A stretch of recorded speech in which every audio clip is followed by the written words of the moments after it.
Assalamualaikum dan selamat sejahtera kepada Serushdi. Saya Sharifah Izalia Zulaika dan nombor matrik saya 210700135. Hari ini, saya ingin membentangkan tentang isu penderaan kanak-kanak. Seperti yang kita tahu, isu penderaan adik Alia telah tular di media sosial pada tahun lepas. Apa yang menyebabkan kes penderaan ini berlaku? Antaranya ialah penceraian. Dengan penceraian ini boleh mengundang kepada peningkatan kes penderaan kanak-kanak. Apabila berlakunya penceraian, hak penjagaan akan diberikan kepada sama ada ibu atau bapa. Ini akan menyebabkan penjaga sukar memberi perhatian sepenuhnya kepada anak-anak mereka sehingga membawa pengabaian. Selain daripada itu juga, penjaga terpaksa menjaga anak mereka seorang diri dan tanpa ada sokongan dan bantuan dari pasangan. Malah penjaga, terutamanya ibu yang bekerja, berisiko mengalami tekanan kerana terpaksa menguruskan anak-anak dan pada masa yang sama terpaksa mencari duit untuk meneruskan kelangsungan hidup. Disebabkan penjaga terpaksa bekerja, anak-anak akan ditempatkan di rumah asuhan dan dijaga oleh pengasuh. Hal ini akan menyebabkan kanak-kanak berisiko untuk terdedah kepada penderaan. Penderaan juga akan memberi banyak kesan kepada tingkah laku kanak-kanak.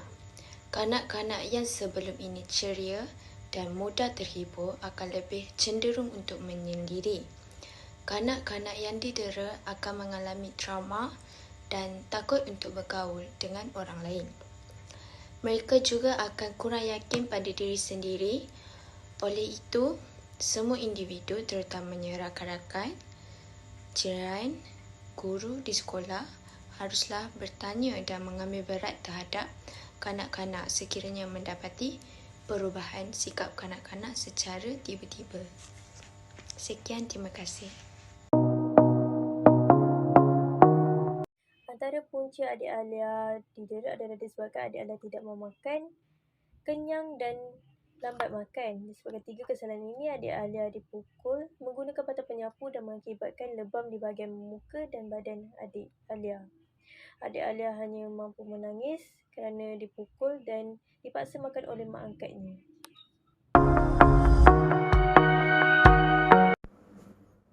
Nama saya Nur Syafiqah binti Abdul Syukur, nombor matrik 21070111. Tajuk yang ingin dibincangkan hari ini adalah isu tentang kes penderaan.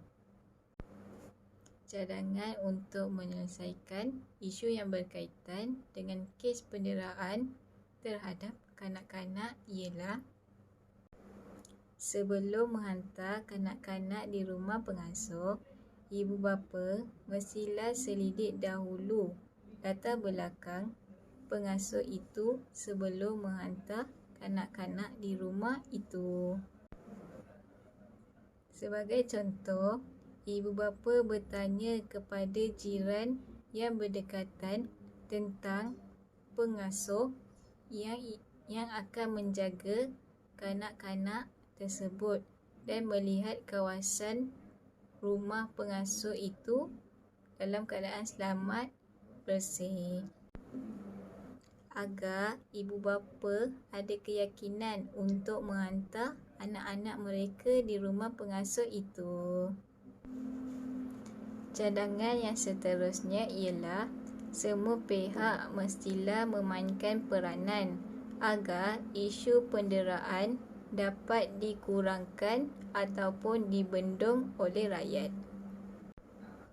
Rakyat diseru untuk bersama-sama membuat laporan apabila ternampak kanak-kanak yang kena dera. Contohnya, jiran melihat perbuatan yang dilakukan oleh ibu bapa ataupun pengasuh tersebut.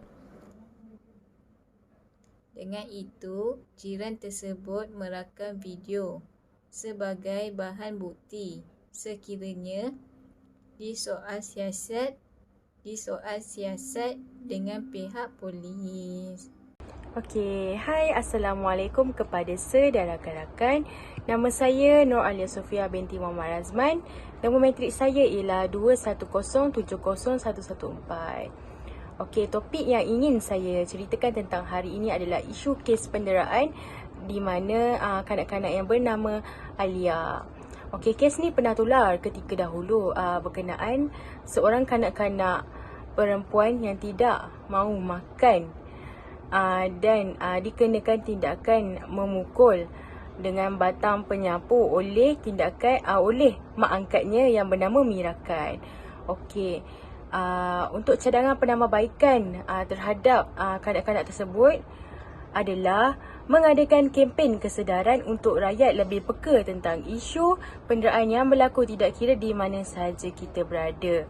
Okey, contohnya dalam setiap bulan Kementerian Pembangunan Wanita, Keluarga dan Masyarakat, lebih dikenali sebagai KPWKM, akan mengadakan 2 kempen untuk rakyat bersama membantu dalam mengurangkan isu penderaan yang berlaku kepada kanak-kanak.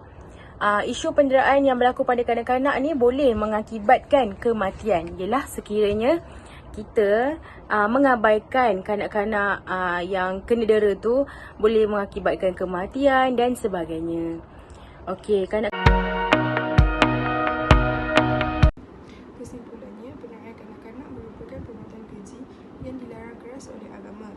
Hal ini kerana perbuatan sebegitu seolah-olah bertujuan untuk kita menjahanamkan aset penting negara kita pada masa akan datang dan juga memusnahkan keturunan kita sendiri.